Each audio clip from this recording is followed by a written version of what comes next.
মদিনার বাজার দিয়ে নবীজি যাচ্ছেন, নবীজির একটা ওট পছন্দ হয়েছে। তো নবী ওটের মালিকের কাছে গিয়ে জিজ্ঞেস করলেন, ভাইয়া এই ওটটার দাম কত? ওই দামাদামি হলো, নবী সে দামে কিনতে রাজি হলেন, কিন্তু নবীর কাছে তখন অর্থ ছিল না। তখন নবীজি ওনাকে বললেন, আপনি আমাকে ওটটা দেন, আমি এখনই গিয়ে আপনার সেই প্রাপ্যটা পাঠিয়ে দিচ্ছি।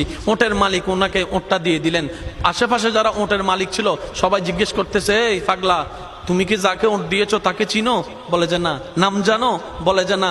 পরিচয় জানো? বলে যে না।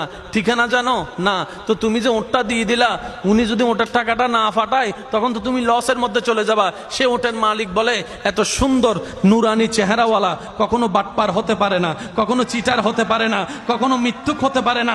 ওনার চেহারা দেখেই তো আমি ওট বিক্রি করার আগে মনটাই বিক্রি করে দিয়েছি, মনটাই বিক্রি করে দিয়েছি, মনটাই বিক্রি করে দিয়েছি। তোমরা যাই বলো, আমার মন বলে উনি আসবেই আসবে, টাকাটা পাঠাবে পাঠাবে।